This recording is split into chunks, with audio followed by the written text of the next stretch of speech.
let's call our meeting to order, the special meeting of the audit committee and city staff. Can you guys do a roll call?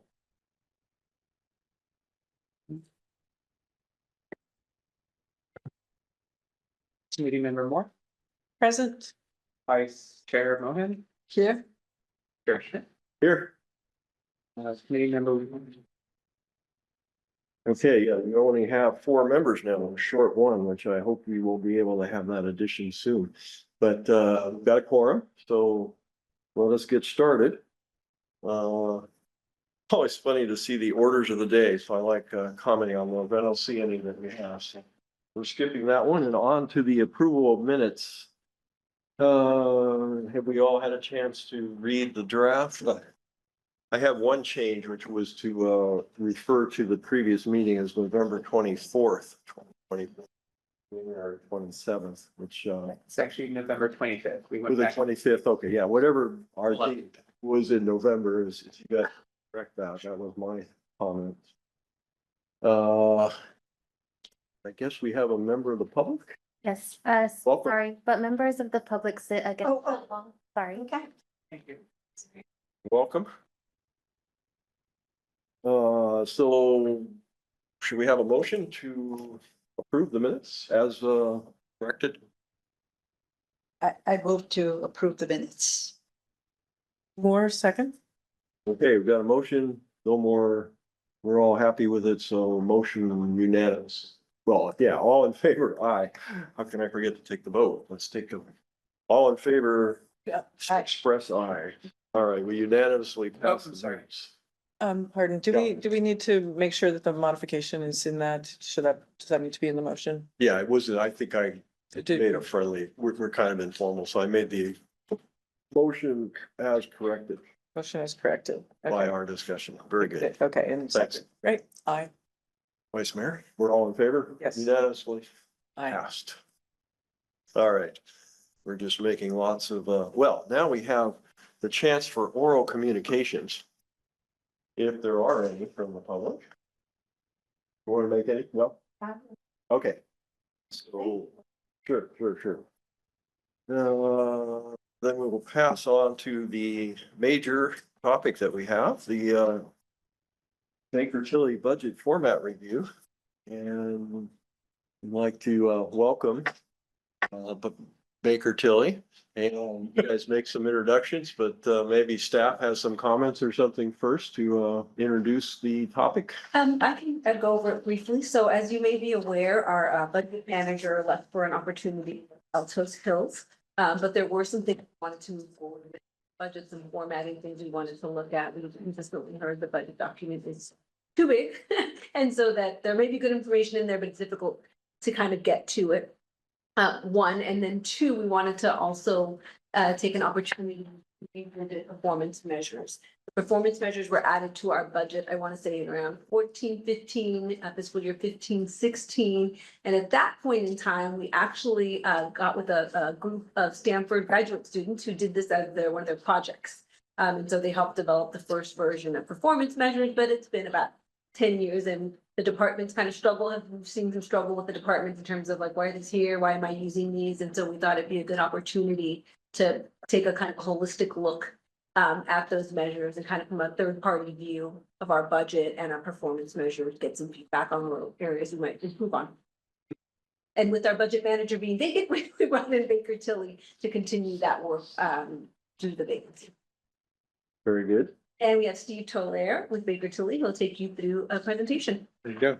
Well, thank you. Again, as I said before, it's a little bit of it's very reminiscent for me to be here for a couple of reasons. One of which I haven't mentioned is that I cut my teeth working in local government by serving on an audit committee for the city that I lived in, Foster City at the time. Oh. And so always coming to the audit committee meetings is always something that's special for me. And again, I'm Steve Toller. I'm director of Baker Tilly, and I've had an opportunity to meet you all and speak with you. We were brought in to, as Christina had indicated, to kind of give us a little bit independent perspective and to help in terms of addressing the budget document and the performance measures in there, and how could they be sometimes the word streamline is not, necessarily enjoyed or loved by everybody, but how do you make it so that the budget document is transparent and accessible and really allows for the agency to reflect what its strategic, goals and initiatives are. So that's what we were trying to do as part of this process. We serve local governments throughout the United States, definitely here in California, definitely within this region. Many of the agencies that you'll see on the list of agencies that we talked with, all of those have been clients of ours over the years. And so very familiar with what other agencies are doing to help the community understand how the agency is being stewards of the funds that they have been trusted to care for and delivering services. So that's the concept of what we were doing here. And so whoever's running the slide deck, if you go to the next slide, so I'm just going to cover some brief things. A lot of these are highlighted in this report. I'm just going to quickly go through it, and then we'll be able to answer any questions that you have, having had an opportunity perhaps to review the report. But we'll talk a little bit about how did we do the work, what did we see, what recommendations came from not only what we've heard, what we've seen, but also based on our experience and some of the best practices that we see working with other agencies. And then as well as this concept of performance measures, I want to spend just a brief moment on strategic planning and how important that is in terms of that. And we'll talk next steps. So if we go to the next slide, we've already kind of talked about what the assignment was, but it was how to review and improve the budget document itself and other ways to be able to enhance performance measures. Ensuring that both of those align with your priorities, their highest priorities that you have. And what are the ways to improve the transparency and accessibility? If we go to the next slide, it really talks about how we did this. We reviewed documents, we interviewed all of the council members, as well as interviewed up to 10 staff members, 10 different interviews that we did to understand the present budget document itself. We benchmarked against some peer agencies, of which we've included in the report as a reference, as well as, and of course, including all of their documents in a report like this would make it very voluminous. So we basically referred to them. And then, did our analysis on, how the budget document itself and the performance measures are aligning with the city's highest priorities and how are there ways to improve those. Steve, were you involved in the interviews yourself, or was it? I interviewed all of the council members, and then my team members, Chris and Prachi, Chris Brigham and Prachi Patel, if I mentioned their names. They're the ones that were supporting me on this, which also had significant years of experience, not only in local government, but also in a budget perspective as well. So they came with a lot of experience in that place. So we go to the next slide. This really is what guided us is, when you think about the topic of budget and performance measures, what really guides a good document? What guides good performance measures? And going from right to left, how accessible is the document and being able to help the community understand the story that's being told in terms of how the city is doing, financially. How is it performing and leading up to those performance standards, and making it so that people have the ability to see that. Not only that, but also transparency and not only decision making, but also transparency of information and making sure that information is available. Now, the medium in which some of that information is available, we'll talk about here, but how do we make sure that there is transparency when it comes to how the city is spending its resources and the resources that it relies on. Engaging the community in terms of the budget itself, as well as performance.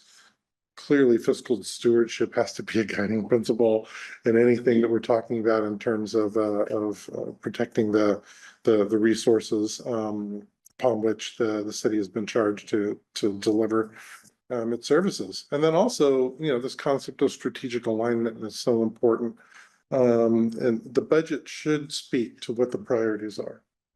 the budget and the performance measures should definitely be evaluating performance based on what those highest priorities are. And so we'll talk through that as we go through this, and that informed some of our analysis and our recommendations that we have in here. So if we go to the next slide, what did we hear in terms of the budget document? What did we see based on the work that we have done with other agencies and the peer agencies that were included in this report? The budget is, Kitty has it in front of her, she was doing some bicep, exercises there. It's a voluminous document. A lot of time, effort to put together, for sure, it's very detailed, but we kept on hearing that it's difficult to navigate. We heard that from staff. We heard that from as a theme from council. And so that's one element. The other is how well is the budget translating to what the strategic goals are of the organization? What are the priorities? I know we have some budget priorities, but the city does not have a strategic plan at the present time. A comprehensive, if you will, strategic plan. There are priorities, but how do we get everybody aligned? So that's the second component. Capital improvement. I mean, let's face it, you're spending hundreds of millions of dollars on investment in capital infrastructure. And it's important for any type of a budget deliberation, budget process, to make sure that not only the priorities being taken care of, but the investment in those significant resources, how are they informing not only the annual budget, but looking at the long term? Because let's face it, capital infrastructure isn't just, 1 year and then you look at it again. You have to take it in the long range. And so, at the present time, the CIP has not been well integrated into the budget document itself, as well as some of the budget process, if you will, in terms of informing, the long range and the short term. And then finally, how can public engagement be improved? We saw evidence of a lot of information that's being published to the community. The question is, how do you make it so that you're able to engage the community in some of the key decisions that have to be made? And while, a communications professional in local government will always say, well, how much more do we need to communicate with people? But, there's also the concept of, is it effective? And are we engaging people in where they are?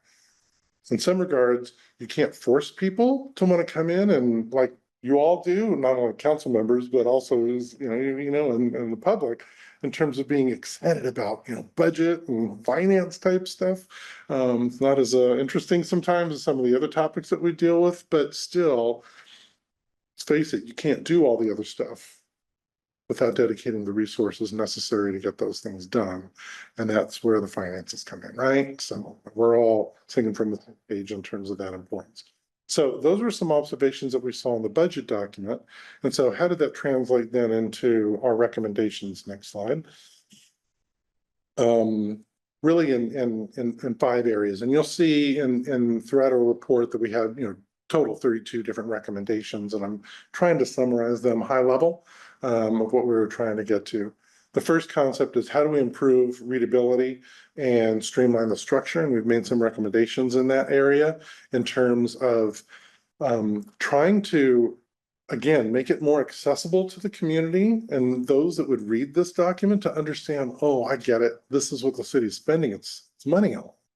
But how do we also make that information still available, that may be available in either an appendix or as a separate, way to be able to get to some of that information, but that is integrated when it comes to delivery of that information.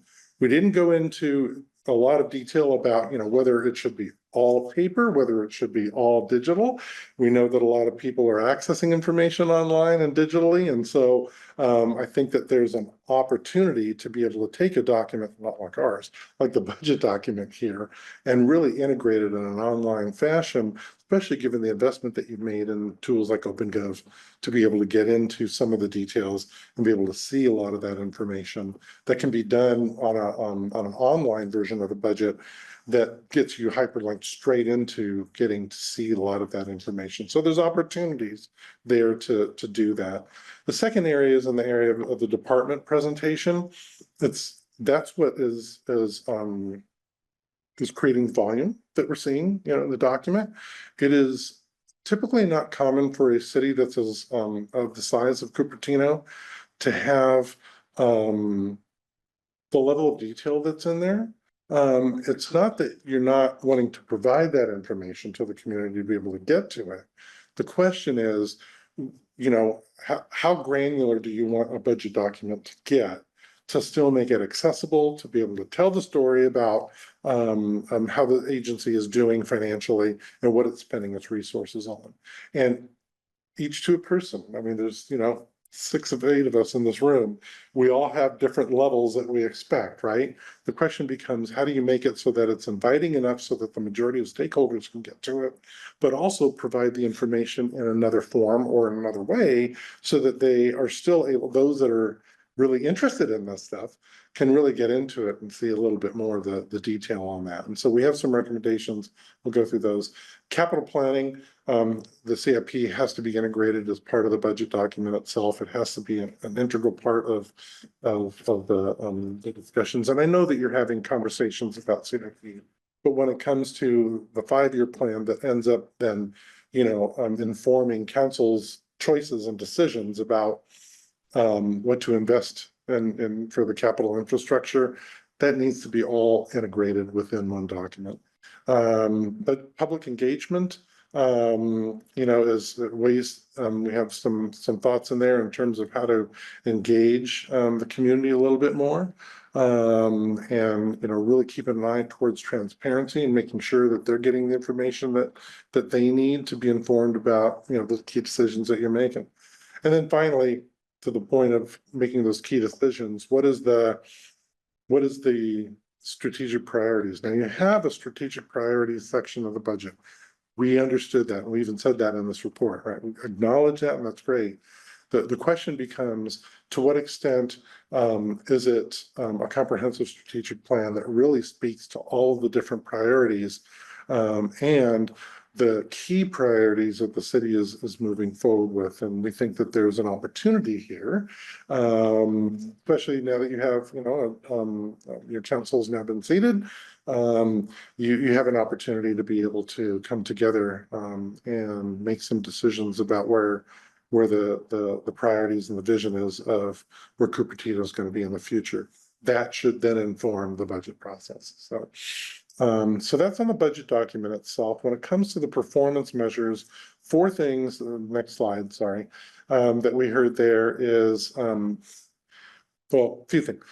There seems to be question about whether what we're measuring is really what we're evaluating our performance. Are we measuring things that don't matter? What is it that really matters to ensure that we're hitting our strategic objectives on? And that was one of the things that we heard. The second was sometimes we're looking, and we see this with agencies, and Cupertino is not unique in this, is that some agencies will focus more on counting widgets rather than looking at, the so what, now what, right? I mean, okay, great, we processed 5 permits last week. Well, that's great. Are we driving what we need to in terms of the quality of life in this community, in terms of the amenities that we have? That's what the key is there. And so while there might be a blend in some of the performance measures that you'll see in here that measure some numbers, it always is translating back to what are the key, initiatives and priorities that the city has. The third is this concept of, how do we update them? How are we, reporting on them? And there's not necessarily a standardized process by which to do that. Some departments are doing it on a biennial basis, others are doing it on a quarterly basis. And so is there a way to be able to get that so that it's more of a standardized process? Almost think of it like a tote board, or think of it more of like red, yellow, and green lights, right, on a dashboard. How are we doing in these different areas, and making sure that we're updating those. And then finally is how do we engage all staff in understanding the the importance of, evaluating our performance and tracking that. This is not an exercise in trying to create more work for people to, be busy counting what they're doing and, all that. This is a way, though, to be able to, like we were in school, to really, say, how are we doing? Are we learning? Are we learning from the work that we're doing? Are we learning about the positive things that have been done? Are we learning from some of the negative things that have been happening, so that we can, serve this community better? And so that's really what we were hearing with those performance measures. And then if we go to the next slide to summarize what some of the changes were, is it's important to align with those strategic priorities. We made a recommendation here of to encourage the city council and staff to come together with a comprehensive strategic plan for the organization. Outcomes, focus on outcomes rather than, how busy we are. Busyness can help understand whether there are resources available to do it, but it also can be a sign that things perhaps are not as effective or efficient as they possibly could be, right? The question is, are we achieving the goals that we're trying to achieve as an organization? Standardized reporting updates, already talked about that a little bit, as well as then this accountability concept is, again, this is the next phase of this, what I call the so what, now what? Okay, great. We've measured this performance. We've seen that we're not hitting the mark, hitting the standards that have been established. What do we do about it? And it's not accountability to necessarily take the ruler and hit somebody over the hand like we did in the grade school, but instead it's more of how do we improve? How do we improve our performance and ensuring that we're hitting the mark in terms of what our priorities are? And so we'll go to the next slide. And I in the report gave a little bit of a this colorful pyramid, if you will, in terms of building a strategic plan that really is vested based on your values, your mission as an organization, the vision of where you want to go, and then creating those big organizational goals and strategies and priorities. And then the top of that then is where individuals, and those could be departments or those can be individuals themselves, identifying what their priorities are and ensuring that they're achieving all of those different goals that are there. So we provided that to you as a way to think about strategic planning for the future. Final slide is just, we're developing an implementation action plan that will take each of the recommendations and identify what are the tasks, activities that need to be involved to get to there, to get it implemented, who's involved, what resources are required in terms of time. Most of them don't require dollars. And so we'll identify if there are some areas there with that, but really assignment is important and priority, right? Assignment of who is responsible for getting this implemented, and the prioritization. Some of these are more important to do than others, but we're also taking into consideration the time. The budget cycle is the budget cycle, and you've got to make sure that you have an adopted budget for fiscal 26 that needs to be adopted not later than June 30th, hopefully. So with where we are today and the recommendations that are being made, and understanding the implementation may not happen overnight, is we'll provide some concepts about what should be done in this budget cycle versus then what are things that can be done in planning for and preparing for the next budget cycle, because it does impact the budget process that staff is already using in creating budget proposals that will ultimately go to your city manager, that ultimately come to the council. So we'll be providing that implementation action plan. We expect to have that done before I do this presentation to council, which will be the first week of March. It was not ready for prime time today, but we will have that completed for the council to be able to review. I'm sure we'll provide it to the staff, will provide it to the audit committee. So final slide, I think, is just some, oops. Oh, there we go. Yeah, well, final slide. There it is. Well, thanks very much, Steve. That's Yeah. couple of topics as you break it down. Great presentation. I can't think of two more important elements within any organization, whether it's a city for a for-profit organization, but what we're tasked with now is some clarifying questions. First of all, the way we organize ourselves, so I'm up to the committee for clarifying questions. Anyone want to pick us off? I know I've got a ton of them, so. Sure. Okay. Thank you. So the first one is with regards to uh, recommendations to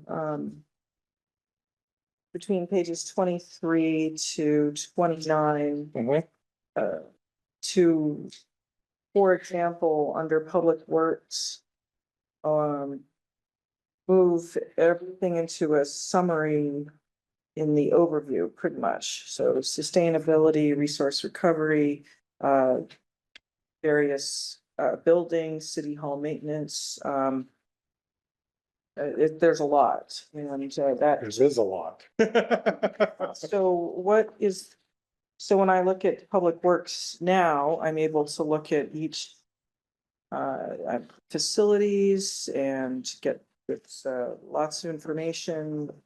So if you go to the first couple pages, it actually outlines everything that's there. Mhm. That, so you can see all the divisions are what they're, the highlighted rows, so I think the recommendation is to go to everything at the division level. With the program detail being in open government. Like, oh, okay, so what's gonna happen to all of this information that we get now? So the concept that this information will still exist. The question is, what is the format that it will be in? Is it going to be printed as part of the budget document? We think that from our perspective and also just best practices, what we're seeing is that that volume of information belongs somewhere. But it makes it so that the general public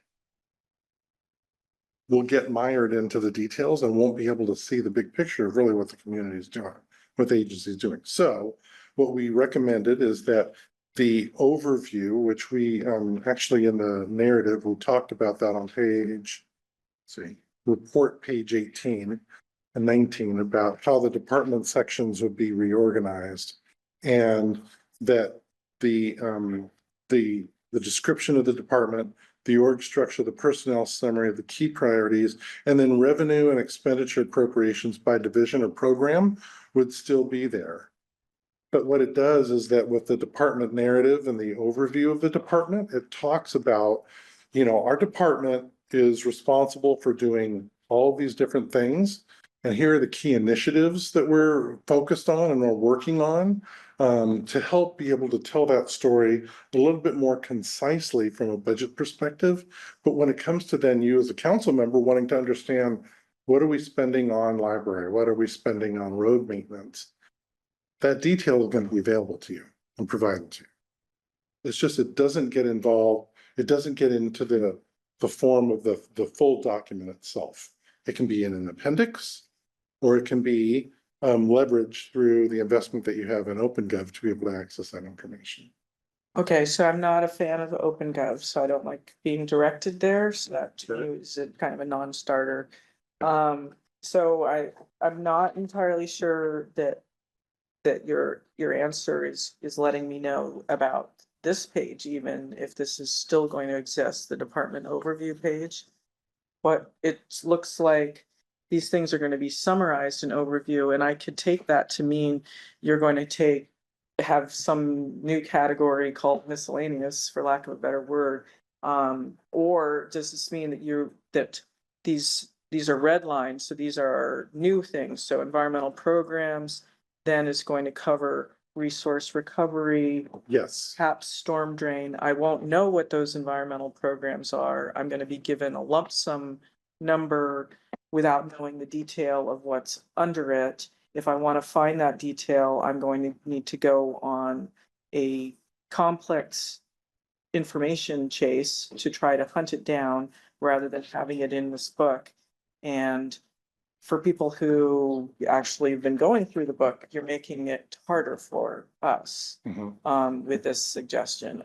other part is, for instance, so with doing that and making it like a bigger glob of money that I'm looking at without the detail associated with it. For instance, under library services, so in that one in particular, I had a catch on that one for the reduction in library service hours. If you now summarize that in an overview, it makes it harder to be able to see that there is a mistake there or to question it. And Harder to see that there's a mistake. yes, so there was a mistake in the library services hours. It was about, we didn't have to pay for the library service hours, so the number was floated. Then it got corrected. The county library JPA funds those service hours, so making corrections like that get a whole lot harder if you don't actually see those numbers. I think, Kitty, the question in my mind becomes, what is the information that council will need to make an informed decision about dedicating resources, right, for various projects? And to what extent does that detailed information need to be in a published budget document? And that's kind of the back and forth that we go through here, is that frankly, the budget document could be 1,000 pages if we included all the individual line items, right? Including, something like that, right?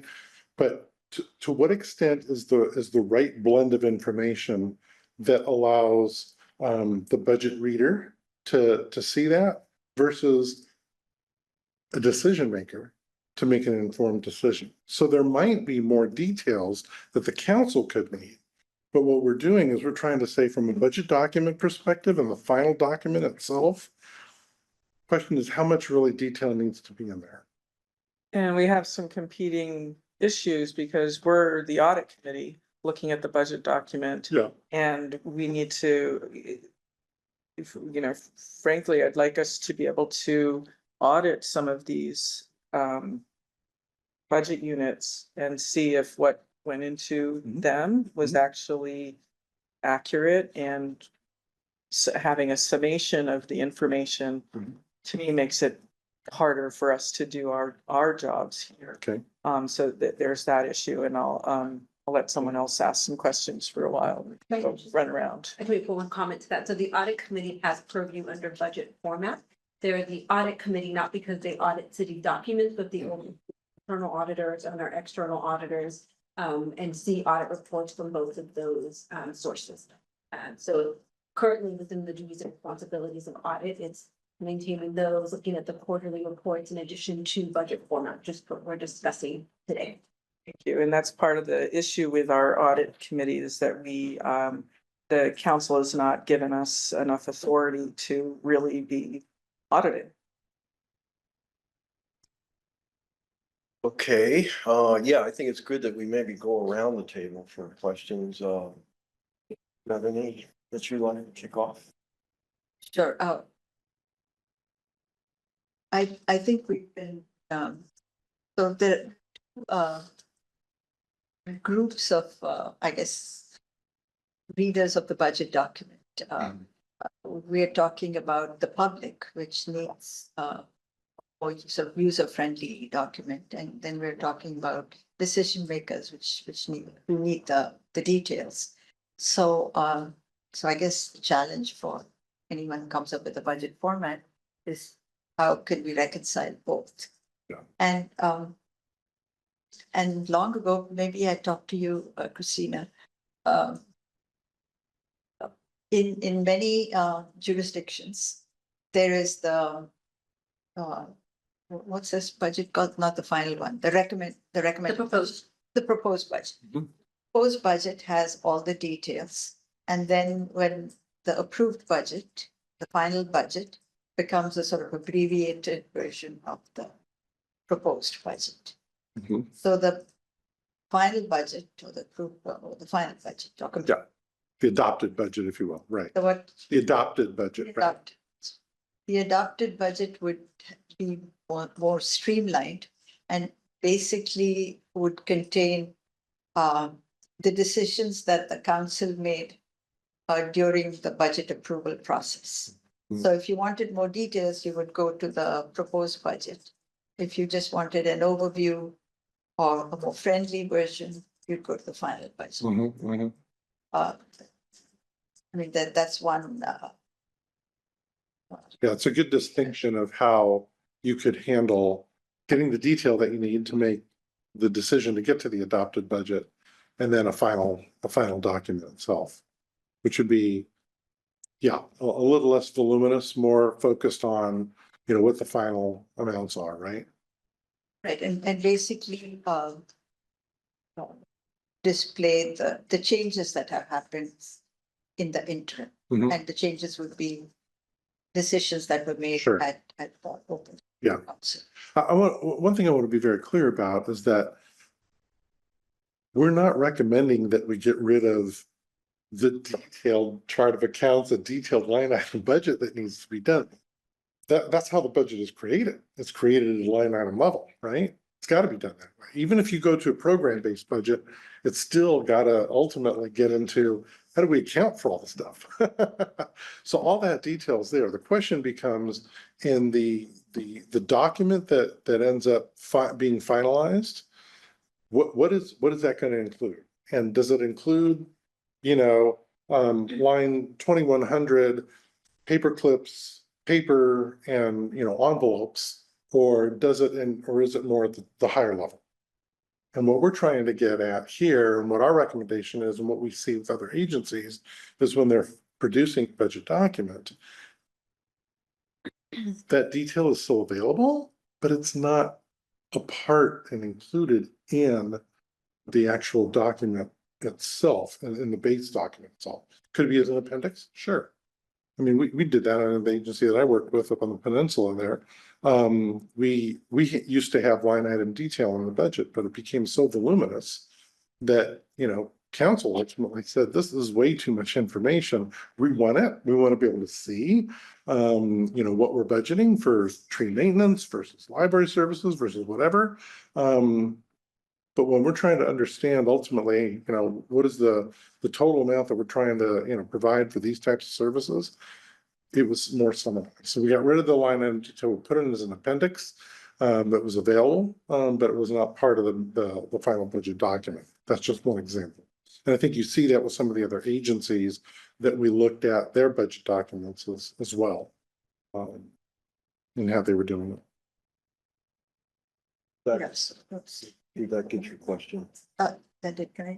Yeah, okay, sure. Well, I was looking at the different cities that you've done. Yeah. Big on. Yeah. And I noticed Campbell had 762. And then there were all these other cities, so. What, in your opinion, which one sort of stands out as a document that meets both these? But Yeah, and again, you know, each agency, you know, needs to make decisions about what is the level of detail that they want to include in there. But I think what we tend to see more is that, I mean, you know, you look at like Menlo Park. Menlo Park's similar size, but you know, it's a much more high level document. Is the detail there? Yes. Shannon, you want to flash table 3 on the screen? I think we should get a little bit of time on this. It's a great comparative table, but Yeah. following up a little bit with Sheila's question here. Well, Yeah, page 12, page 13, it's on 2 pages, but you know, I think it's a great question as to which one is close. I'm also curious about which ones use Open Gov, if any of these cities do. You right now, I say in the report, put a lot of the detail into Open Gov. And so I'm wondering if other cities have done that of these that you looked at. Yeah, I'll have to go back. I don't remember as we're sitting here. But yeah. Look that up and. Chair? Oh, it's in the, it's under the column of online interactive budget. I was concerned, I'm sure that we had it there. So Menlo Park does have an Open Gov or equivalent where's Monterey Menlo Park? Okay, that's on that Yeah, top page there. yeah. So Campbell and Los Altos do not. To the set. Right. And then Milpitas and Palo Alto have also invested in an OpenGov-like solution. In fact, a couple of them I think have OpenGov. But then Morgan Hill, San Bruno, and Sunnyvale do not. I'm surprised Sunnyvale doesn't. Yeah. There's a correlation between the ones that have an online interactive versus the number of In pages. terms of size, yeah. Yeah, so. You think, but, you know, and Palo Alto is fairly large. So, I mean, we take that in with, you know, under advisement there, so. Pardon? To the chair, could you explain what the online interactive budget is? Cause I've looked at Morgan Hills and I've looked at Sunnyvales before. Mhm. What is the difference between having it online available versus online and interactive? So online, Park actually uses OpenGov. I just opened this up. yeah. Share my screen, but if. So online interactive means that you can drill down and see what's in the details. So when we're seeing employee services for public works, how is that broken out in terms of streets versus sewer versus, or not sewer, well, yeah, sewer, if it's across different funds. And it allows you to go into as far detail as you want to, ultimately to get down to the line item detail. That's what online interactive budget means. It's not just a PDF version of your budget document and that's it. It actually gets you into more levels of detail to be able to see all the information that you're interested And is that what we can do So, now? yeah. So I believe so. So Steve, if you wouldn't mind us taking us on a tangent, Janet, you can go to the Menlo Park interactive budget just because they use, or if you already have it, just so you can share it up there, because there's just kind of played with it a little bit, knowing what I know. And it's exactly as she described it, so we can get of it. But I believe ours is interactive. If you go to OpenGov, then it becomes interactive. But if you go click on the actual budget document, it's this. There's two versions. There's an interactive version and generally there's a PDF version. For those that don't want, just want to print the whole document, you can print the whole document. But for others that I don't want to print the document, but there's certain stuff I want to be able to get additional detail on. You can do that. And so think of like just someone to bring it up. I just did Menlo Park budget. There you go. Go to the original screen, Janet. I want to go back to where the budget actually starts. Yes, if you go to search Menlo Park budget, it should get you. Yeah, that's it, yeah.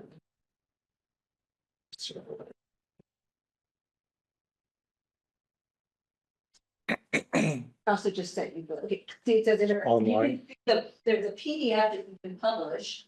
So top. Wanted to, but if you click on the online version. You scroll down, you can still see kind of the front of the pages, and then it gives you can click into different areas. So if we go into general fund revenue discussion, click on that for me, just a practical example. You'll see this chart here. I can actually, Janet, just click into one of the bars. I can click into one of the bars. And then, and this is part of what Councilmember was talking, it's not as intuitive as it could be, because I was like, okay, that's not where I go. So keep scrolling down. This still gives you the summary here. If you click where it says general fund. There, what was it? Or click into one of the numbers, it will open this up for you so you can see the detail. Maybe I'm clicking one of those, and there you go. There you go. And then you see all of the account level detail of the department that has a project attached to it. So that it has everything at a high level and you can keep it there, or you can go in here and drill down and you can export it if you want to export it as well. So if you want to do some analysis, so it's kind of the. If you want to just see the high level and you're good with seeing the trends that way, if you're like, oh, I want to dig in and I want to understand if what they're saying is causing the trend lines are happening. This allows for that. Well, just to clarify, the Cupertino OpenGov allows that detailed drilling. We currently have stories, so we would be able to translate it. I'm not quite sure how intensive that would be. We have all of our data, all our financial data is there. It's getting the words that are not currently in OpenGov. Pardon, so while it's saying that we have an online interactive budget, that's really pointing to OpenGov. We're not structured quite like Menlo Park we have like the PDF version of the big book. Correct.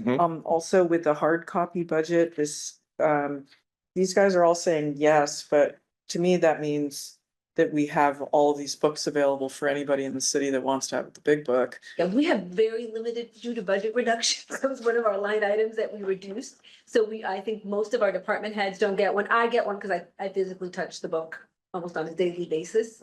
And if he's been on call with me on budget, I'm always pulling the book out to talk about stuff. But we only print for the council members. I think city manager gets one, and then we ask the department heads if they would like a copy, and we just leave a copy in the lobby and a copy at the library. But Janet, do you know how many we printed? Like 10? 10 to 11. 10 or 11 copies. I think that's, I think. I know Menlo Park and San Bruno, they also give them to they give like 5 sets to the library that can be viewed there. Oh, Well, I don't know if they can check it out, but. That is the reference, usually the reference stuff. Yeah. But an issue with that is that it keeps changing every quarter. You get the first one and then Q1 update. Okay, snapshot in time. Yeah. But that's Right. with everyone. That's not- Well, you direct people then to an online source to be able to see what the most latest version is. Exactly, so you have that interactive website where you do have that, it updates almost on a daily basis. So depends on when the system updates that information, it pulls in, not just your budget, but your actuals. So at any given time, it'll update, depends on our frequency, right? So if we set our frequency to a monthly basis, it'll update that, and then whether it be kind of align it with our AT batches, so it'll update those. So we have a little more flexibility. So even in between our quarterly reports, you'll be able to see more information on it for real time. So just to summarize, we got to this set of questions because we're going over this very helpful, I think, comparison of local cities.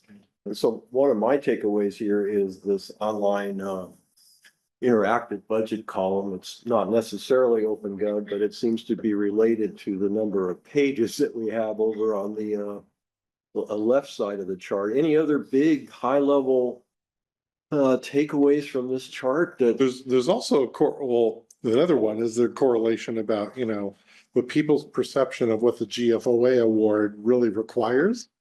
okay, tell us. So when you see those that have GFOA awards, it says yes, Yep. their pages are typically a little bit larger than others. And yet you still have somebody like Los Altos that has has gotten the GFOA award, but their budget's 181 pages. So, the key though is that the GFOA award, while that is great, and it's a great testament to, living up to the, finance officer standards throughout the United States in terms of a transparent, accessible budget, that shouldn't be the driving force. The driving force should be, what is it that will help you, your community, understand what the key resources are that you have available and how you're spending them. That's what really should be the guiding. Yep, let's go over our cycle around questions here then. Thanks. Okay, so with that GFOA award, you can still receive it and unfortunately have somebody embezzling from your city at the same time. Well, for sure. It's just like, that was something that we've all had issue with. It's like, well, how do you address that, that part, just as a statement? And I would like to understand, you talk about the capital improvement program integration, and I'm wondering what that means, still looking at that table Yeah. to understand what it meant, like when Palo Alto numbers for their pages, separate capital budget. I don't understand what that means. Sunnyvale has 2 numbers, separate projects. I don't know what you're telling us there. They publish a separate CIP that's separate from the operating budget, but is done at the same time and in conjunction with their operating budget. So are you telling us that Palo Alto has one book that's 585 pages? And when you add the capital budget to it, it's 697. Okay, so 100 and some odd pages of capital. Okay, Or I think Palo Alto, I'll have to look at that one. I think it was 585. Trying to remember if their capital budget one itself was 697. okay. And I saw Sunnyvale's and maybe Morgan Hills, and they had both of those booklets and they would show both the little image and you could click on them and look at.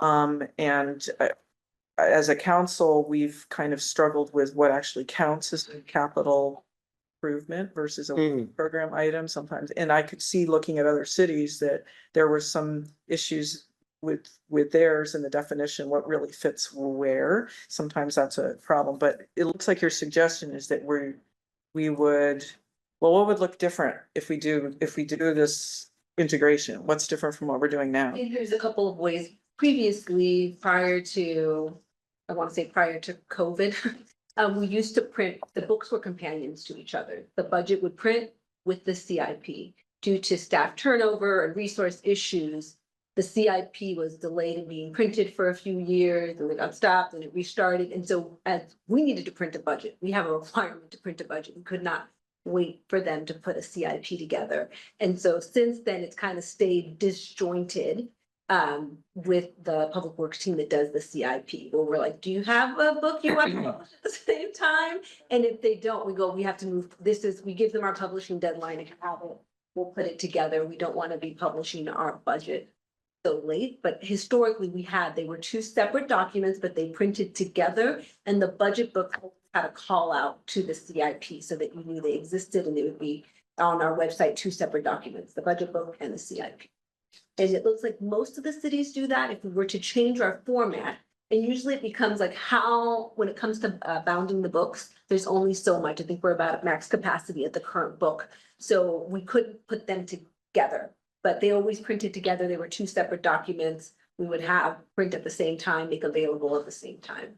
Do other cities through the chair have a person that's assigned to be the CIP budget master that's in charge of getting that to you? Generally, so budget office is responsible for printing both documents, but the production is generally CIP is handled by Public Works, and Finance Administrative Services handles the budget document, and we coordinate and print at the same time.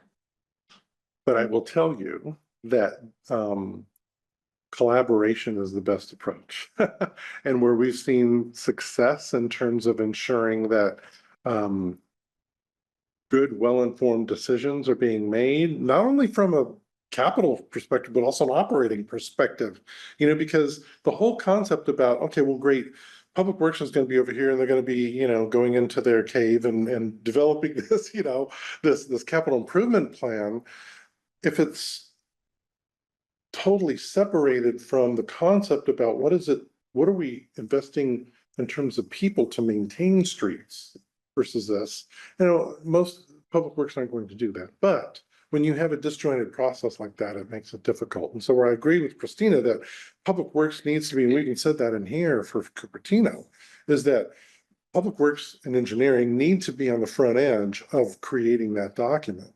But ultimately it needs to fold in and blend in well with your document so that the two of you plus your three counterparts will be able to make a conscious, informed decision and have the conversation that you need to about what we're spending our capital resources on. And to the point that you mentioned, Kitty, about what is the definition of a capital project? I mean, it's something that every agency needs to wrestle with, right? Some people will even call investment in these laptops a capital, improvement plan. Other agencies are like, no, it's about public infrastructure, things that are outside, right? Once you come up with that definition, and we have not viewed it as something that's operating. So like if, for example, there's we talked about special projects in here, if there's a special project of, we're going to, invest in doing some, I don't know what, economic development, or we're going to invest in something that's more of like an operating cost. That doesn't belong in a CIP plan from my perspective. It needs to focus on big infrastructure related issues, frankly. And those other things, those are part of the operating budget. They may be one-timers as opposed to ongoing. But those, capital is capital and operating is not. I guess. So, yeah. Sheila, you want to add a question in or? So about the capital improvement plan, right now, we don't show it in the budget book at all? Yes, so there is a very one page that outlines the new projects that are being funded. Sorry, Vice Mayor, keep looking over at your book because I know that you have it. Yeah. I think I've seen it appendix, I think you're right in that right section. It's 27. Yeah. So you'll see it, that might be it. I got unfunded needs. CIP schedule? That's it. So that's the only place we reference it. I'm And checking we on- reference it in its own page in the book. There's other places, financial reports, where we call out the CIP. But that's the only place that exists because those are things that the admin services team creates. And these are the new projects. Those are just the projects that are requesting new Right. funding. So generally the budget is anything new that we're asking. New appropriations. They may be an existing project and it's just another layer, another phase of the project. But it's whatever the current request is for new money. We appropriate it. Because one of the things, I think on page 10, where you talked about the shared themes on budget document from city council members and staff. The capital improvement projects was the one that as council as well as staff had some questions about. So in the future document, how do you envision improving on what we have now? So I would say it'd be more on the CIP side. So the CIP needs to inform how, so in CIP books, we would have like a project and potential like maintenance that we might need to consider funding over the course of the year. It talked about how it was funded, if there were transfers, it had policies in it. It was a pretty robust document. A separate document from the budget. A separate, but we would always, so we work together with Public Works to ensure our numbers were matching, all their transfers, all of the financial pieces were still tying together. So I would envision that it would work a lot like it used to work in the past with just maybe some different kind of, one major difference is whether we stay on our current software to produce the budget book or we move to OpenGov. We welcome that into that process. So we tell them, we don't want your stuff in a Word document. We want it to be part of our document. We can track where you're at. You can track where you're at. Print it out. There's a lot of good, and then we could also monitor progress and understand like, hey, we're coming up on deadline and I'm not seeing that. I could see that be an improvement. So before it was kind of, we knew Public Works was working on their piece. We know they'd give us some pieces to review and then the document would come together. So I would envision that the old process working very similar and more of putting the document together, being a bit more collaborative than it had been in the past. And for what I see with other agencies in terms of the best practice on the processes, is that in your budget calendar, right, from the say, okay, go to adoption, in that phasing, after you've talked about what your priorities are, the city staff would then create the capital improvement plan, the draft of that, and have a dedicated conversation about CIP. So we see a lot of agencies just dedicating like a study session or whatever you want to call it, right? To just totally focus on capital needs, translating and understanding the impact that those needs have on operating, right? Because one of the things that you need to be looking at is, okay, great, we're going to build a new bridge. What is the operating impact of that? Are we going to need more staff to be able to maintain that bridge? Or are we going to need to spend more money? You know, so it's ensuring that you're having that conversation, but being able to dedicate time to it.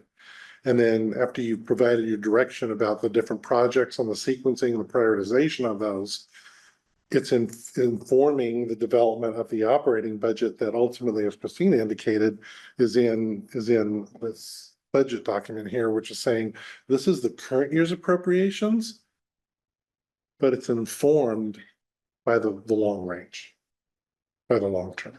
Makes sense? And it's not that you haven't done that. It's just that the question becomes, what is the right process and what is the right sequencing to make sure that it's done? And so that you can not only feel assured that you've made an informed decision, but then also you can demonstrate that to the community that we did make an informed decision based on the long term. Because internally, we have a lot of study sessions and periodic reports about the status of the capital improvement projects. So that is there. And Yes.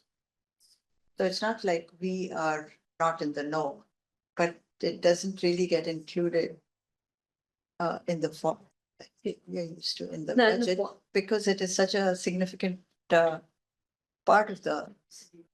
Yeah, we do include it, and so I think, if I'm remembering the recommendations correctly, and you can correct me on this, is that, we're doing it, but we're doing it a lot later than most agencies do for the CIP, that process generally starts a lot earlier, so a lot of times what you'll see, if you've looked at our proposed budget and you look at our final, you see a huge jump, like 4 or 5 million, sometimes 10 million, because so finance team, the council doesn't see the CIP until the proposed budget study session or shortly before, so it doesn't have time. I need to print my book by May 1st, the book, I should say my book, the budget book by May 1st. If the study session is happening in April, May, forget it, but even in April, it's hard to pump the brakes, wait for everything. Okay, council said they were good with all of these, and then turn something around in less than a couple of weeks when we're already trying to turn around a pretty large book. So I think if I remember the recommendations correctly, it's like you're doing it, but it's so late in the game. Yeah. You should be doing it earlier, and then we can kind of lockstep, right, with everything that we'd be like, okay, CIP, you gotta go in March and you gotta understand what you're gonna put in the book. And then in April, when we're doing production, we can start incorporating more time, more way. To the chair, we've had some agenda packets that would have 2,400 pages in them. And it's open. And we would get it on Wednesday for a Tuesday meeting. This is why we try to, our goal is always to print the book on or before May 1st, depending on when May 1st falls, and not to have the budget study session. I know this is probably still not enough time until at least 2 weeks later, because you still have other agendas and items that you like to look at, but the budget book does come out at least a couple of weeks. Like I said, I'm not saying that it's not a light read, it's still a lot of reading. We usually have a council meeting somewhere in between when it gets actually published. But we do try to understand that, and we do try to make sure we have it available, more than the 1 week. So what I was sharing about the process, and then the CIP discussions happen before you even get to the proposed budget. There's in most cases, what I've seen, there's a draft CIP plan that has all the details about the different projects that are being discussed and proposed that is provided. That's the basis for that study session dedicated to capital improvement projects. So that you're seeing the big picture, and you're seeing how staff is recommending that it be prioritized. And then the council's giving input into that, so that based on the direction that's provided, staff can then use that to inform the annual appropriation budget, the annual operating budget, as we call it, right? That includes what is that first year or 2 years, if you're doing a biennial budget, what is going to be included in that proposed budget. So it's the timing and sequencing of all this stuff. So that when you're seeing a proposed budget, you're seeing the totality of what is being recommended. So that final phrase seems like a basic element that this committee probably could be the totality of what's being proposed. It seems like an element that should be in the budget process. And if I'm taking what you just asked, that is what your recommendation is, right? That you include this IP simultaneously with the whole. Okay, That's right. that's what I thought. Let me jump to a more in the weeds type question. We, as the audit committee, as you've alluded, many of us have alluded to certain tasks that we do. One of them is supervising the internal audit function, which is a new function here in the city for 3 or 4 years now. And I'm glad that it's in function. It seems to be working well. I've got 2-part question, and it goes to maybe both the city staff and Baker Tilly and the recommendation. I didn't see a separate call out of the internal audit function in this workup of the budget, and it does report in technically. It's of course a consultant right now. Moss Adams is contracted to do it, but it really reports in a hybrid fashion to city council and the audit committee. So it goes across administrative departments and divisions. So my 2-part question is first of all, how do you usually see that in other instances, the internal audit function as being included in the budget? Because I want to make sure personally, as an audit committee member, that that function continues to be highlighted. It's important, but it doesn't report into Christina, for example. It reports in technically to city council. Yeah. But we all collaborate to come up with a work plan for it. So the audit committee can be doing many. The audit committee can say, well, we want you internal auditors to do X, Y, Z, Sure. which of course the audit committee meets as a policy making decision Yeah. body typically in our current charter. So first question you got, and then the second one really is, I think, a nutty in the performance. Let's dive into the performance measures. There's one that I think you put the internal audit into the finance department, that if there's a major, for example, if you look at the recommendation, where is it? Sorry. On page 39. Yeah, that's about where we are exactly. Page 50 of 59, sorry, there it is. Yeah. This part is, if there's a, Number of high-risk internal audit issues identified. yeah, exactly, then it goes as a demerit in the performance of the finance department. But I wanted to clarify, my understanding is that they'll also be doing operational issues, and they frequently are, and they go Yeah. across departments. Right now, they're looking at policies, for example, that are across departments. So my question is, my second part of this question is, wouldn't it make more sense to put that performance indicator for internal audit demerits maybe at the city manager level? Rather than not only at the, because I think the finance department already would get demerits by having the external auditors report. I think that's in there somewhere about having clean audit reports, for example. So maybe it'd be nice to put the internal audit as a performance measure against the city manager's category. Yeah. See, but she's really responsible for the operational of all the departments. Yeah. Yeah. Okay, so two long-winded, two questions. You got them both? I'll go number two and then number one. The second one, you're right. We struggled with where does this really go and what is the primary focus of the internal audit group? And I think We set that focus every couple, there's a Yeah. Every year. Yeah, 3-year every year. plan now or something like that. Yeah. It's set, reset periodically. yeah. And maybe to that point, maybe instead of the city manager, maybe it goes up to its own bucket. It could. Okay, it's a contracted service, but it's a collaborative thing. Again, Yeah. that's why it's an input from both firms. What you guys think might be the appropriate too. Where have you seen this in other cities? And to the point about the internal audit function, or any audit really, even if it's, doing the external financial audits, right? Right. Those typically will report ultimately to the city council through the audit committee. Right. By nature of the beast, it's finance that has the responsibility for contracting with them, subject to council approval, and works with them to provide the information, but ultimately that reporting typically for most agencies that I work with goes to the audit committee, then gets referred then to the city council. After you've done your review and you've either blessed it or asked for clarifications. So that's typical. We didn't include this in the report because it was somewhat out of scope in terms of that whole thing, but the question becomes, should the audit committee be looking at the budget? I mean, that's one thing that you could definitely. It's currently not in our scope, as Christina said, it's in, we look at something called the format of the budget, which Sure. it's something different than looking at what city council does. Yeah. Right. But to the extent you look at line items, that would be an example where the internal audit function could easily be assigned that if, collaboration. Yeah. All set that as its goal, then that would be, so. Do you guys have any views on these two questions? From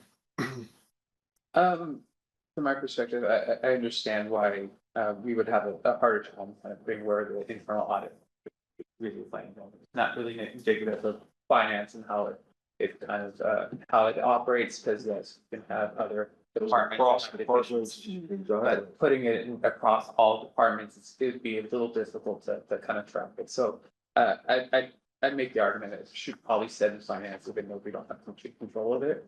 And as far as how you would include it in the budget, I haven't seen any other budgets, how they would, include a internal function. And apart from it being its own, whether the city or agency has its own division. And then maybe at that point, call out what its own. Right, but at this point, it's being contracted out, it's a bit more unique, because every year we update their scope of work, it's not like they're constantly have a routine of auditing our processes, it's set by the audit committee and then later approved by the audit. But that's not too much different than an internal audit function in a commercial context. They get reset all the time too. Priorities by the board sets priorities. So maybe that would be the answer. I'm trying to defend it because the internal audit function got created through a lack of internal control. So we put the item on the table. And so it was a response to that. And now they're also an operational improvement opportunity for the city. So I wanted to highlight that it's an important element, I think, and maybe the budget process needs to take it into consideration, but Yeah. maybe we've talked enough Some about it. agencies will actually put that budget, the budgeting the dollars for it in the city council budget. Okay, sure. Just like the city council has all the different committees, right? I mean, Right, right. some agencies will put it in the city council's budget because that's where the reporting is actually happening. Since we should bring Smiles. The audit committee maybe, but you know. We don't have a budget at all. All the other commissions get a little dollars and we don't get anything, so. All right, more questions from Kitty. You wanna ask some more or? Want to do any public comment or do? Well, we're still in the questions and answer phase, clarification, but I'm happy. Are there public comments? Okay, well, then we can always talk more when we have a motion. So why don't we invite you to, if you're ready, to make your public comment. Come right up here, Peggy, we have this. Thank you. Over here. One's or more suggestion. That's all good. I think we should still, Metrics as opposed to question. if we have time. And we'll put the timer. I think over your phone. Yeah. Okay. We're. Ready? Okay, my thoughts aren't organized, I just wanted to let you know, the budget document. From a public standpoint, we see as a fixed point in time, and OpenGov is constantly changing. I'm not a great fan of OpenGov. The numbers don't go down, it just, you get a very, very high level, and that's all it basically get. So that's frustrating. My concern is the fixed point in time. I want to see all the numbers match. And if you send me to a link, the number's gonna change. The links are gonna break.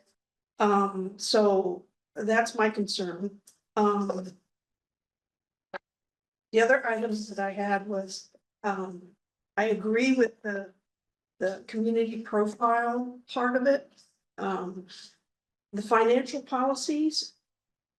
From a public standpoint, I would like a document that's the financial policies and maybe included as an appendix. And that gets updated separately, so, you know, it comes before the city council, they approve whatever, and then you can put the current version in, and that way, as you go year after year, if you want to go back to a year, you have the policies that go with that year, because over time, those change. So I don't want anything changing, that's what scares me about the links. Departments, I don't want loss of information. As a public, I was appalled to see that we have an AR project that happened at McClellan. Okay, we're in a financial deficit. We need to watch our money, and all of a sudden, this project gets done that never was approved. I don't know how much it cost. I don't care. I want the bathrooms in Quinlan cleaned instead of the teachers having to do it. And so as a public, you're looking at, why do we have this when we can't do the basic stuff? And so if a budget can tease out where that extra money came from and take it away from that department, or whatever it takes. And there are some other projects from a public standpoint where we see, why did they spend it on that when we need these basic things? Hmm. So, and I understand that the budget doesn't count, 25 minutes, get a minute. Carryover encumbrances. I know that isn't a budget thing, but if there's some place to find out where all the stuff that got approved, that maybe we could pull out some money to start over again. And I think that's my time. 3 seconds, that's it. Okay, thank you, Peggy. for your comments. What I'd like to do now is, invite a motion. And then we'll discuss the motion. So we'll have a lot of Q&A. So is there a motion to, our action item is to accept and forward this report to city council? Have more questions? Yeah, so I have a couple of things that I would want to request modification on. So if there was to be a motion made, it would be with statements about these potential modifications for the city council to be aware of. I think that's a great motion myself, and we already had one, for example, we really like, I think there's a consensus of having the CIP advanced at the same time as the budget process, but do you like that motion? Yeah, Are you I a do. second? Say that again. Yeah, Um, Janet, listen carefully. Yeah, so that we would accept the Baker Tilly budget format review update and forward it to the city council for approval with comments. So, and we're gonna, so we should have comments that are collected already. Do I have a second? No. You have a second? Okay, let's Now. we can comment go. away. Excellent.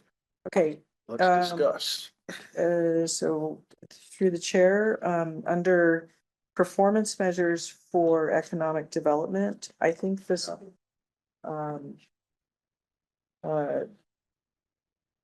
altered a little bit, perhaps because number of meetings conducted with developers and prospective businesses. Well, one of the things, meetings with developers is an interesting assignment for them. By the way, you're on I am on page. page 38. That's kind of interesting. Things that come to mind for me and prospective businesses. As this, for this as a measurement, you could foreseeably see the city paying for business luncheons and having free food out, and we're meeting with lots of businesses, but what are you getting done? It could actually not provide anything that's increasing economic development. So the question is, the performance measure, we want it to show something meaningful. I was thinking in terms of business licenses, increases in business licenses and the types. I would like to know something perhaps about the vacancy of our commercial and commercial being office and retail properties across the city. Or is it improving or not? And considering like we had a 1.2 million square foot mall, and this would be kind of a metric. It's gone, been wiped out since 2018 or 19. We've got nothing in its place to show. We've got no economic development there whatsoever. But that would be something that I would want reflected. We've got commercial properties getting leveled and replaced with residential without any retail component. I think those, for the health of the city coffers, those are important.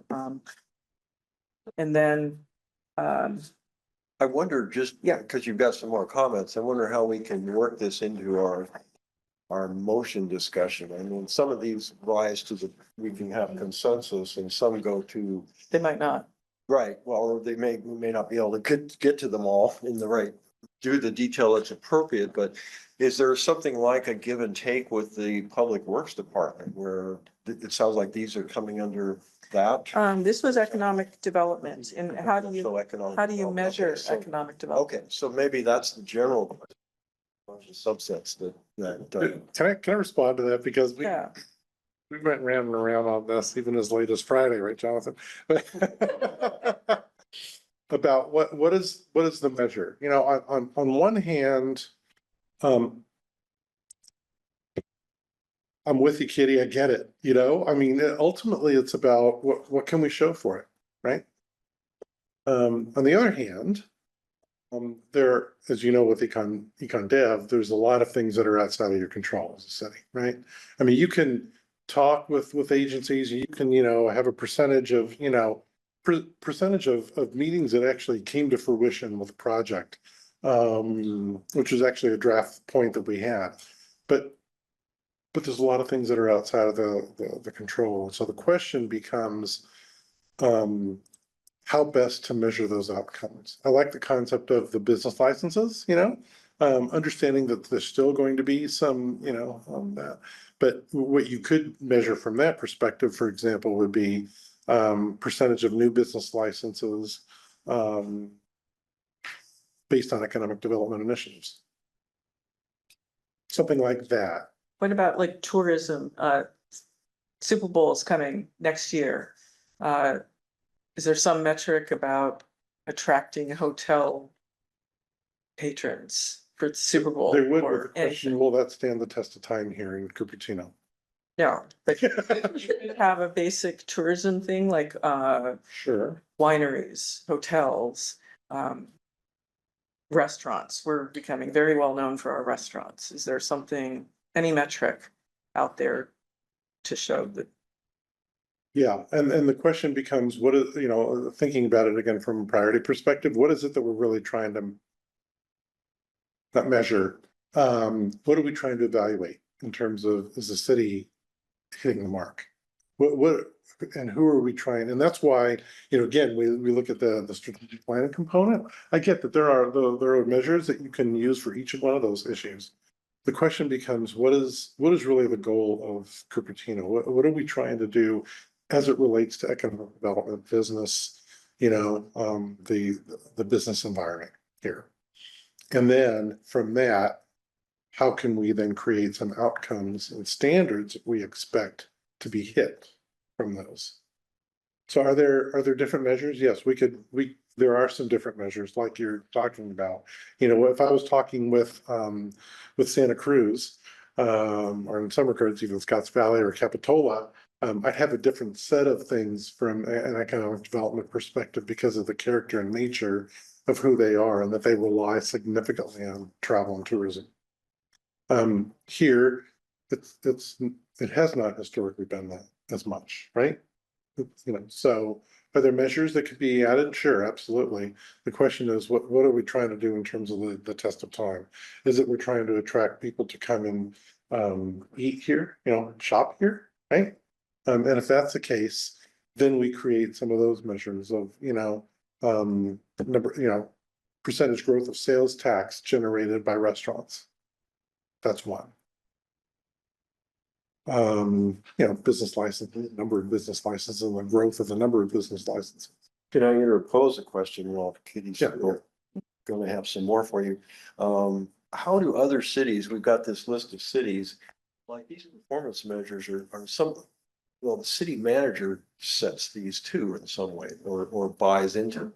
So how do cities in general establish these performance indicators with input from the policymakers? So is it usually a give and take? Cause I can see where these could, everybody's gonna have a different opinion on, you know, name two or three of these and. Yeah, So you could get a very long list that's now not gonna be very useful because the poor department's got 50, you know. So how does this work in practice for good budgeting cities? from my experience, Yeah, yeah. what we've seen with other agencies, it stems back to the strategic plan. Yeah. It stems back to what the key priorities are for the community and the agency, and what is the vision you're trying to accomplish? How are you getting there in terms of those, you know, strategic objectives and goals, right? And it's from there that these performance measures come into play. But is there practically give and take? Absolutely there is, because, you know, it may sound great to do percentage growth in sales tax revenue for restaurants. That's easy peasy because you guys are getting reports at least on a quarterly basis, right? for that, and you could track that. But, you know, there are other measures that could be really archaic. It's like, how do we even measure this? And can we even do that? We have a few in here that were, you know, satisfaction ratings, you know, of different things. And one of the comments that came back, and this is an example of this, you know, like one of the comments that came back from staff was like, so are you suggesting that we need to do surveys more often? And I'm like, you probably should be touching base with the community to see how you're performing, you know, on an ongoing basis. I know that there's cost in terms of, you know, doing those surveys, but yeah, that's an embedded assumption here. And so there's that give and take that happens with creating a measure that really makes sense. Okay, I only had one more. okay. And it's, Perfect. and it's the 311 system. That's code enforcement. And I think the members of the public would, I'd like to hear their thoughts about it because I'll go to 311, click on the map, and I'll just go dot around and see what's going on with different complaints and how they're getting closed out, because then I'll have people complain to me that their tickets gotten closed and they didn't really have a resolution to it. And if the metrics, you know, getting things, getting an update on the status, well, some of these updates might be, we've looked at it, you need to, it's especially particularly the homeless ones are the trickiest, I think. Call the county, here's a number, well, you've addressed that ticket, and then there might be a closeout item, and because of the nature of the problem, the encampment's still there, it's kind of closed out, and it's just kind of sitting in limbo. So there's some that the public thinks that aren't getting really closed. Yeah. We try to address Incentivize, pardon. responsiveness and resolution. Yes, Yes. okay. How responsive is the city being in terms of complaints that are, you know, leveled through the 311 system in this case? And that was what that measure 2, I guess, really was trying to accomplish, right? And then that third measure was trying to accomplish resolution. But as you know, proof is in the pudding about how are we defining resolution? You know, as resolution is, yeah, we acknowledge that there's, well, potholes not a good example of that, but you know, we recognize there's a problem there, but there's nothing that we can do because of certain, you know, it's not on city property, it's not, you know, whatever. And that's where I think that some work is gonna have to be done in terms of defining then what does resolved mean? And, you know, because, you know, one of the concepts that we saw from another city, it said resolved to the satisfaction of the complainant. Right, no, Yeah. But sometimes right. can't get what you asked for. And may I ask, like, when I look at the city attorney one, so this came through to the city attorney office, or how did these get We developed some draft concepts and then I believe someone from the city attorney's office was able to review. We passed it along and they didn't object, so we Oh. assume. Culpable deniability. Only so many hours in the day. And now we're getting a new city attorney. Interesting. Yeah, okay, I just thought these were really great, by the way, all the red lines that you had in here, so I don't know how to even capture the higher suggestions to bring it to the city council, but the floor is free. Okay, we did have some general statement that captured the comment. May I make a Yeah, suggestion? please. So, can, as far as recommendations, if your comments or suggestions deviate from what is being recommended, you can call that out. Right. So like the CIP, it's already being recommended. If you want to call it out further, that this is something that you guys strongly urge, we can go to. I think we want to do that. I'm speaking for one person here, Yeah. but that we That- want to call that's a best practice that we as a committee agree with, is my way of looking at that. Through the chair, I like the idea of having the details in an appendix rather than having me, sorry, it's a very selfish ask, rather than having me go to OpenGov and through that, but if I could, if all this can exist somewhere in an appendix, I'm good with that.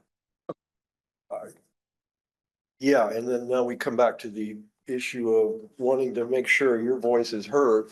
And on the other hand, it may not be the committee's voice.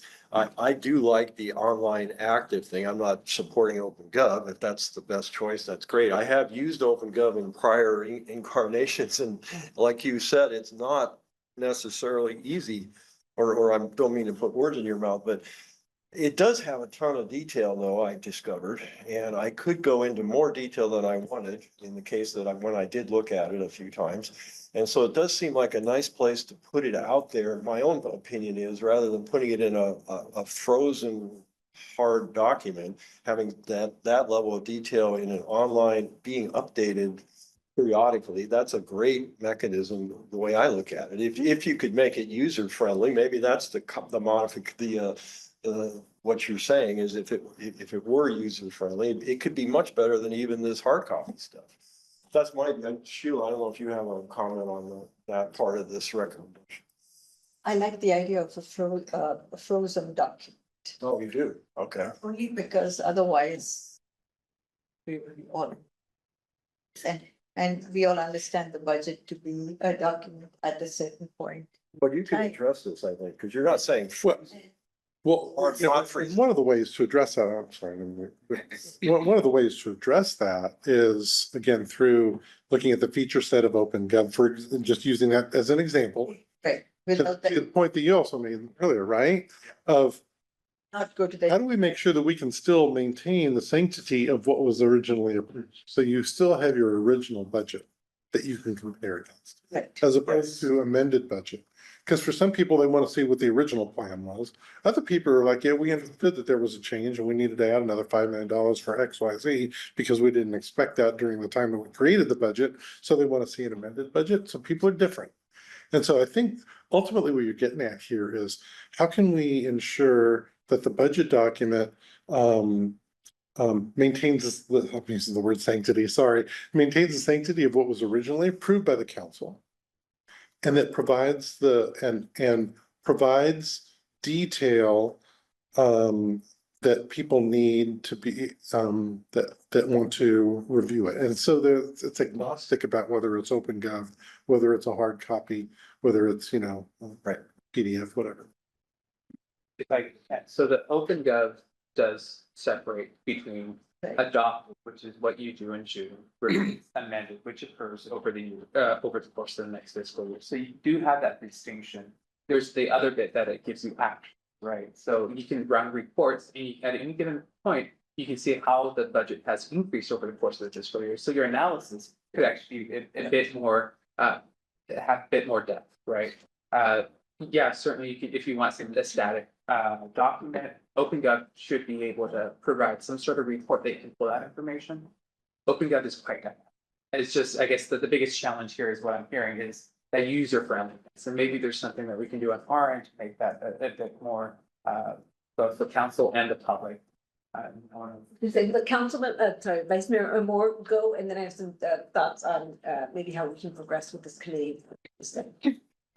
So question would be if we can have the appendix as this is what we approved, in June, as static, and then is it a work program item to then be like Menlo Park and have that dynamic online?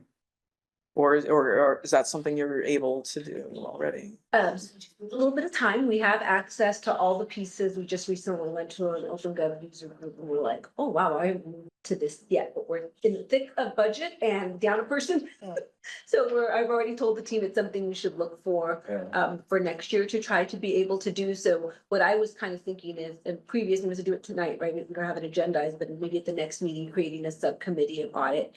And then what we can do is, right, sometimes us as finance budget folks, we're like, look, it's great. And then the layperson's like, no. I don't know what that is, but that wasn't what I was looking for. We don't think like you.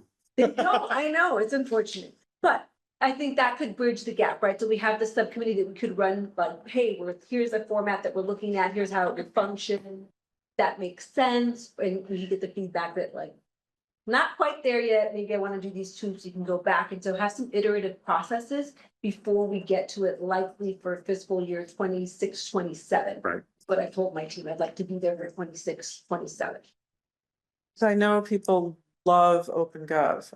I And I think Gotta we're, acknowledge that's where they like to get their information. That's great. If other people like this, you know. and I think we haven't fully tapped into its potential, and I'm being honest here, because a lot of the disconnects that I'm hearing, I think if we were more efficient or effective at using OpenGov, you could have something that said like, oh, here's all the, here are the carryover encumbrance years, here's the budget carryovers, here are the adjustments at Q1. In an ideal world, if we can get this set up correctly, you could click and then it'd give you the list of carryovers and what they were. You could click into the encumbrances, click in the carryovers, see that same detail, which is what I'm hearing folks are like, the numbers are there, but how do I get to some of the detail? And to me, just some of the things I'm hearing kind of folks speak, I'm thinking, okay, I think there's a way to do this, and OpenGov has been a fabulous partner with the city. And we're like, we don't, this is what we want to do. Can they do it? They really help us hold our hands along it. You know, they know their program better than we do. So I think there's a lot of opportunity, as Jonathan said, to be able to leverage OpenGov and also to use it in a way that maybe more people will like it and understand it. And that it might be beneficial kind of over the long run, making the budget document smaller, but allowing for a place where that detail can still exist. So let me bring you back just for a moment. I'm trying to keep tracks of Janet and summarize what our great motion is going to be eventually.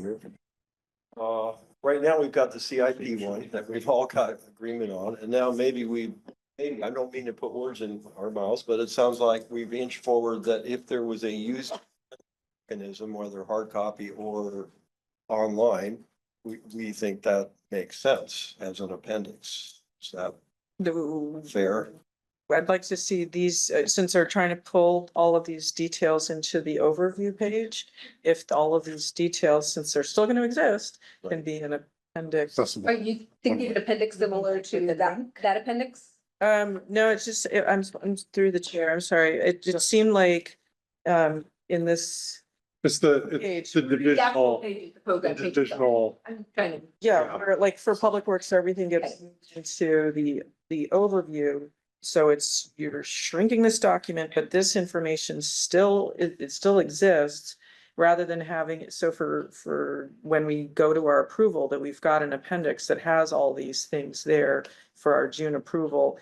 And then, you know, that's a point in time, it's gone, and then you have it available online through OpenGov afterwards. Formatting wise, it would be just strictly, you know, the dollar amount. That, there's really not much of the support, like language that goes to it. It's just, hey, this is the salaries and benefits, this dollar amount we're providing to this division, and working down the line rather than kind of rehashing that whole document that we currently have. Kind of going into detail with each division.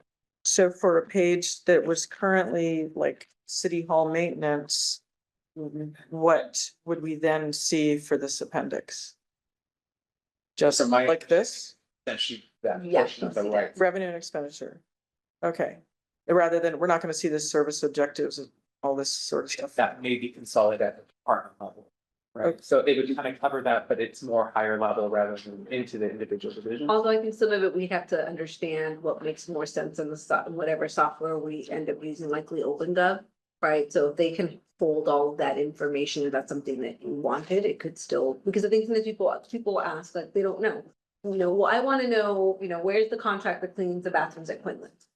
Right? So you can easily point them, oh, it's in facilities, right? To look at Quinlan facilities, to look at that. But a lot of times that, I forget what I should know, have these memorized, but I don't, where they talk about, like service objectives or what they do, gives the. yeah, it's right there, yeah. It provides the detail of what's in there, which I think is important, because I think if you don't have it, it's hard to know, like, oh, I know we're spending $50,000, but on what?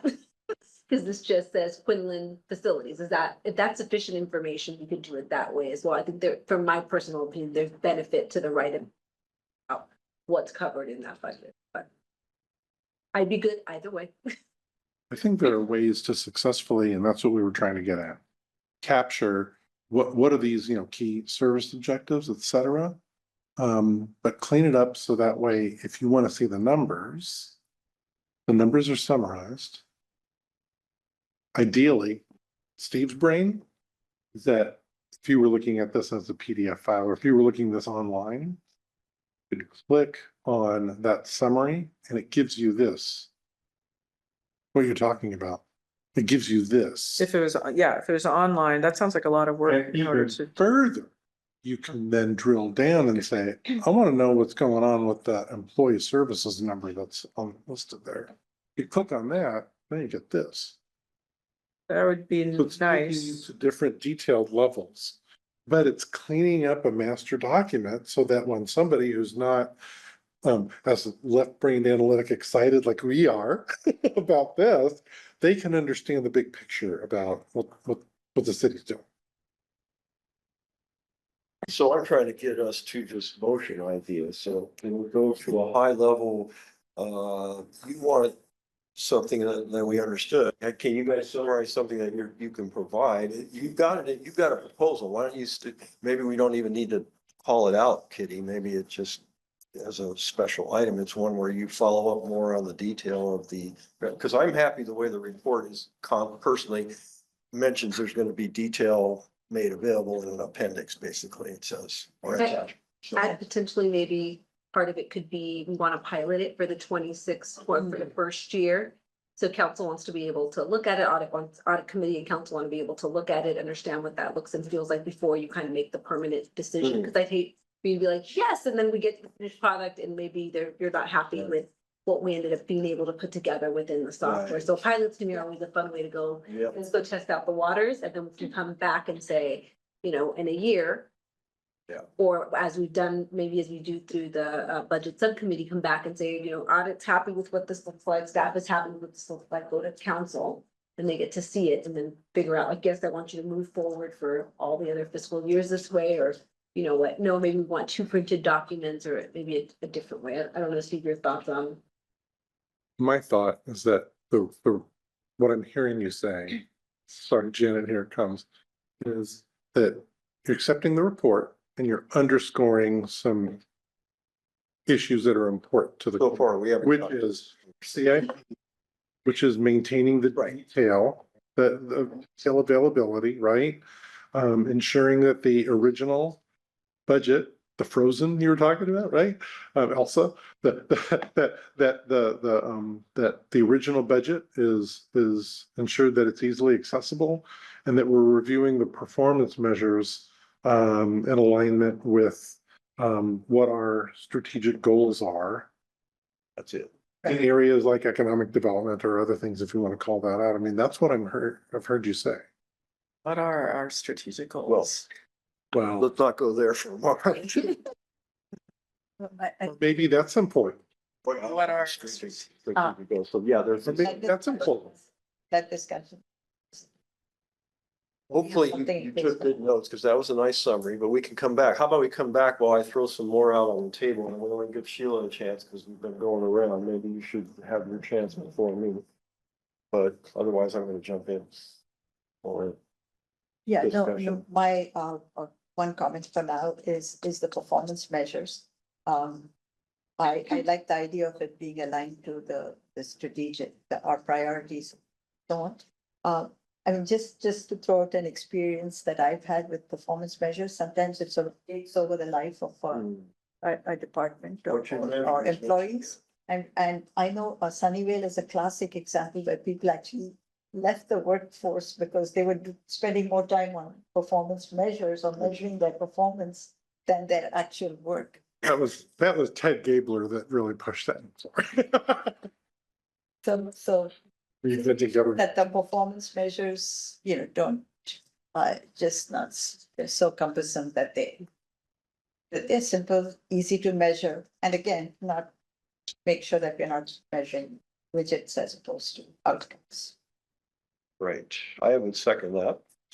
And I think we did highlight that before, but probably one thing is, and Christina, finance staff will laugh at this, but I noticed you highlighted the Sankey charts as not being used by anybody else. And you and I are probably the only ones who remember the real history on that.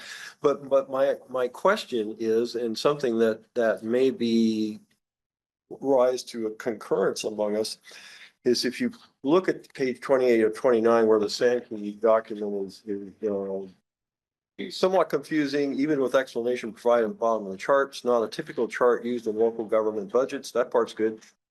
But if we're just gonna reduce it into a narrative description, which is the recommendation 13. I wonder if some of the explanatory element that a budget is also trying to, or communicative element of a graphical presentation in some way. So here again, everybody in this room, other than me, I know better, there's a budget at a glance that has a neat little graphic that says a dollar goes where. Yeah. So what I'm thinking, instead of the Sankey charts, that's fine, we can throw those out. If nobody else uses them, that's not communicating. I'll buy that as an argument, but isn't there still a role for graphical presentation to help us understand the numbers that we're looking at? And wouldn't that be appropriate here? Or is it there and I just didn't understand it? But it does say the recommendation is you're going to replace the funds chart with a narrative description. And that's my question is, well, maybe a narrative description with a neat little chart stolen from the budget at a glance. But yeah, that's a good point. Because when you read the paragraph, we talk about that $100 bill. Yeah, yeah. And how it's separated out. Right, But it's that term narrative description. right. We just felt that was a stumbling block that a lot of people had in our conversation. I was like, what is this? It's gorgeous. Mr. Or Mrs. Sankey is very happy about that. Well, we're a city of engineers and that was brought up by. I learned a lot more about Sankey after that. That's right. Very common around here in industry, but. Kidding. But we're happy to get rid of it. That's not my point though, is that there's still the driving reason for that was the gentleman knew that there was a graphical way you. And that was just not commonly used, but so I didn't want to throw the baby out with the bathwater for whatever. Okay, so. Our heart was not to just say you only use words. Used for graphics in this, rather than just numbers? Because I didn't see that there's a lot of narrative replacement in the recommendation and not graphical where possible, something like that. Would, not that we want to bring Sankey into it, but. I thought that the graphics showing the dollar bill sign and some of that also, it breaks up the text, if nothing more, to make it more friendly looking and less like a really dull textbook. Right. So I thought that might be super useful. If we'll finish this particular topic, I have one more that was mentioned. So it sounds like we may have a consensus. You like graphics too? I do. So to the extent that the city staff could figure out graphics that are appropriate, we could highlight that as our city council. We're forwarding this up. Well, now we got CIP, we've got maybe this other. Private, we've got graphics if possible included in some of the narrative as a. That's it. Through the chair, CIP could have some graphics Yeah. to explain what a CIP project is. So that removes the confusion. So you got one more. Why don't we cover your one more, what that was? Okay, it was the suggestion about the policies and, so there are some policies that were revised and then how it looked is that they were revised and included, and then we approved revised versions, but I like the idea of the policies being separated out. And if there is a red line happening that it's really being, pointed out to us and that we keep them. So that way we know what changes have happened. And that, so I know that some, like the investment policy, we've already revised. But there's some that if you're needing to revise it right at the time of the budget approval, that we would have a separate agenda item even. Look at the red line and say, yes, we agreed this. Keep the policies perhaps as an appendix to pull them out, if that's what makes sense to you. Just to make the book a little bit thinner. So what I heard is separate the policy from the actual documents and be static as of the date policy or the budget was adopted. Well, if the policy is being changed, it's a convenience matter, because there's a lot to look at. If the policy needs to be changed when the budget is getting adopted, I would like it to be a separate item for the council so that we're not overwhelmed with lots of numbers and policy changes, trying to think about what the implications of those changes are all kind of at once. So I'd like let's think about policies as a separate item. And then, redline it, whatever you needed to change. And kind of like we look at the grants at a separate day, before we go and punch this through. Maybe look at grants, look at policy changes that need to happen, and then, so we're not overwhelmed with everything. That sounds like a great idea, but it might be something that really doesn't go in our motion necessarily, but you guys communicate separately as part of city council. Prioritizing, when you Yeah. review this whole thing anyways, that's a great one. I would suggest, unless you want to put it in our motion, but Not sure quite how, but how could we, to the chair, how could we address this? I'm understanding, we just want, if there's going to be policy changes, which there aren't always, it's usually limited, it's usually the one time reserve policy, we're switching numbers, but you want to see a red line and you want to see a clean version. You want to see this as a separate item, probably before proposed budget gets to you, otherwise we're kind of right in the middle of a tight window for proposed, we only have 2 council meetings to get to final. Well, through the chair, if it is in the proposed, and let's say it's a new policy, then the entire policy would be a red line. And in the proposed budget, we would be flagged, we would. Yeah, we have it as a Wow, specific, it's yes. totally red line, brand new. And then if it was a change that was happening, again, just like anything else, red line it. If it has to, if time is not on your side, it needs to go put in a proposed budget with the red lines and then a little revision thing on the, It seems like that's a process rather than the actual formal document. I think certainly when we're bringing the proposed budget, we can do something like that because the investment policy is kind of aligned right around that same time. So that I can see that being why we would want to kind of provide you that right. But when we actually finalize the document, we could set it, and I don't think we want to have separate red line document policy with the budget. Would be the then adopted and approved policy at that time. Can I make a suggestion? What if? And where we were really trying to go with this is that instead of including all those policies that are in there, summarize them. You could summarize them in a table that identifies what the key issues are of what that policy does. Like, for example, the investment policy ensures that we're, living up to the state code, and has the following issues. Preservation of capital, all those different components, right? We can't invest in things that are more than 5 years and primarily investing in debt securities. For more information, here's the link to the full policy itself. You summarize each of those policies, and to the point about if there's a new policy or a major revision, for example, fund balance reserves, we've changed our policy from 2 months to 4 months of annual operating expenditures as a minimum reserve policy. You would call that out in the policy narrative discussion there, saying a new policy or a significant revision to our policies is this, boom. And then you will know that, you've looked at that as a separate item, and each of these policies would be available as an appendix, really as a link or however you want to view that. Make sense? So you're highlighting in the budget document itself, here are the policies, here's what they entail. There's more details available to go see them, but significant changes or new policies are as follows, with a little bit more of a discussion about them.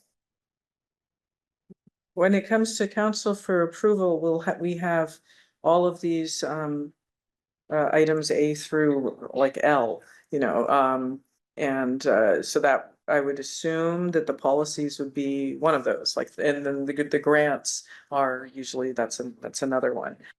So is that how you would envision it if it were to go like that with a table, and then we would have it as a For anything that was changing, just to call out what was different. But if Well- nothing was changing, right, we would say there. Something that we're posting, there's no changes to financial policies and they can be found here. So I think what I'm hearing is. We do a better job of calling out when things are changing. So that council knows we're making updates to policies, sometimes it's all, like, we have, I think, 26 attachments. Quite a lot of attachments, so what we try to do is have some portion of the staff report that calls out, this exists and we can find it here, and here's what it is. But I think what I'm hearing is two prong. One is, I think we're good with the idea that we can have a link in the books and sort of table of contents that links you back to the policies. But as the policies are coming before council, you want to see the red line and understand what changes you're approving in that policy.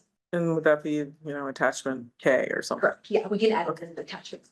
Okay, that'll short. Perfect. So I know we're gonna lose our members here in a minute. We're up against the time. I'm really excited to get a motion though, that is clean relatively. And so I'd like to throw one out. Now that you guys are impatient, you'll agree all the more quickly, right? That maybe we could work that internal audit function into our highlighting to city council as well. That I think your appetite was maybe show internal audit as a separate department or as a separate budgeting item. The internal audit performance measures. So internal audit gets pulled out and highlighted to city council, and city council can then decide whatever they want to do with it, throw it or whatever. But I do like to not have internal audit be lost in the shuffle of all the condensation occurring. You have an appetite for that in our motion in a brief way? What exactly are we trying to do? Well, internal audit is a function that the city performs. And right now, it's not highlighted. It's probably under finances, the budget. Under finance. because all the contracts get under there. But maybe it's more appropriately separated. And that we could raise as a question. We could say in our highlight, should it be separately highlighted in the budget or left the way it is, buried in the detail?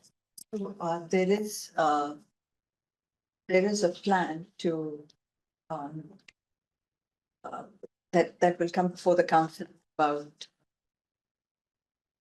taking another fresh look at all the All the committees, recommendations. We're including checking the it out where we are. audit. So why don't we just leave it at that? Because Okay, and since there's two, let me just re-emphasize, the internal audit function works hand in hand with us as a committee, so that would make a lot of sense. I'm still trying to save the internal audit function as an operating entity that's not controlled by anybody except city council and audit. I agree with that.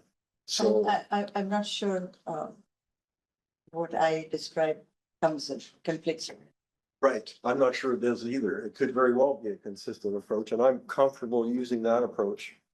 Having expressed let's not forget about the internal audit guys. We can't do everything and aren't expected to, but they do provide a huge function. So let me back off of that. Or can you read off the motion then? As you have it. Oh, this is great. Everybody, are the three of us happy with this? Please read. I don't know that I see the policy red line, appendix, idea that it would show up. Where's the? The red line, that's more of a process rather than the actual document, right? So you'd want to see that as we're providing the staff, the staff report along with all those additional attachments. The document itself might be separate, right? So I'm assuming the document wouldn't necessarily Would have the clean version. the red line version of those policies. Part of the staff report as an attachment. Yes, and that this booklet's now gonna have a summary of the changes. I think that's already there. Some, I don't know, if you're having a printout version, I don't know how links work. But I think you could say it's in the appendix or whatever. I don't know. We can probably provide a hyperlink or where they would be able to find all our policies and our finance department website located here. Please go to the finance department and they can find it somewhere there. So that it would be nicely listed and we can use it. And only 10 of us have the book anyway, so, yeah. Are you okay with that wording that Janet Does it look that way? quickly put, well, it addresses your point. Summarize key point of what, Separate, it's the final, the key separate agenda point, item. for- separate agenda item for inline policies. As a staff report with the staff report, you're okay with it being as an attachment Yeah. to the staff report? Will that work for? Separate agenda item for new or amended policies, right? That's really what you're getting at. Well, actually, we would want to see all the policies, right? All the policies and then. I think this is just referring to the. Need deliberations. and in the book, you're gonna say, here's the change to XYZ policy. Maybe Janet, the bigger bullet should be the hyperlink to policies within the budget book. And then under that, maybe it's summarized and then kind of, under that is the separate. Yeah, that's a good idea. And graphical presentation of numbers instead of a narrative description or to support? Support of. for certain narratives, right? So we'll bring Janet back. We'll make this nice and clean. We're gonna be done. Keep Almost. going, Janet. Chair, maintaining detail availability, I was hoping to have as an appendix for when we're approving this. As a hyperlink or appendix, right? As an appendix, which could be hyperlink or whatever. As an appendix, sure. I think of online as an appendix, but maybe I'm too general. That's fine with me. Are you saying for council deliberations, Kitty? Is that what you're saying? For when we approve the budget, so we have that snapshot in time Yeah. of these things, and you're saying that they might not look exactly as full wordy as it is right now, but we'll have the tables in here. And if we, what if we go through, we do it this way and we're like, it's just too abbreviated. We're not happy. We want to go back to some more detail. Pilot it. That's the pilot. Is that, does that say that? on I it? think it's We've the said that. council wants to pilot. Where does it say that? First, First one, yeah, okay, pilot's up there, good. So Okay, let's jump to the good, good, second to the last bullet point that Steve pointed out. We should graphical presentation of certain numbers. Not everything. Well, okay, is it good? Yeah, Are we all happy with yeah, that? Perfect. Mhm. All right, I like this. okay. So we And make, then, but sorry, actually, that last one, it's the separate, I think it should be for all policies included, for all changes to financial policies, the separate agenda items. Separate, or separate, attached. It's, yeah, so it's the last visit with the, provided with the staff report, but it's not be part of the third quarter or. keep them in balance here, Yes. please. It's been attached. Did you leave that line in there? So, Why is that gone? There you go. okay, good. I agree that. That's the one I want. Okay, and we've got one more, Janet, which is the internal audit one that somehow missed its little, city council will consider internal audits, budget, presentation in the budget. That's That's important. not quite as good That's as we fine. could say it. Yeah, okay. That seems fine. In the city council budget. Yeah, This is the- is that how we, do we want to say internal audit performance measures, or do we want to say No. internal audit Internal responsibility? Responsibility, Alright, exactly, perfect. Sheila, we've got it, the response, function, in my mind, Functions is fine. so audit function, the response, okay, that's good. That seems like it'll We give you consider guys by a city placeholder. Okay, all in favor of this motion? Aye, we'll take a vote. Hi. Okay, unanimously forwarded, and thank you, city staff and everybody, and we are by adjourned. Thanks, everyone.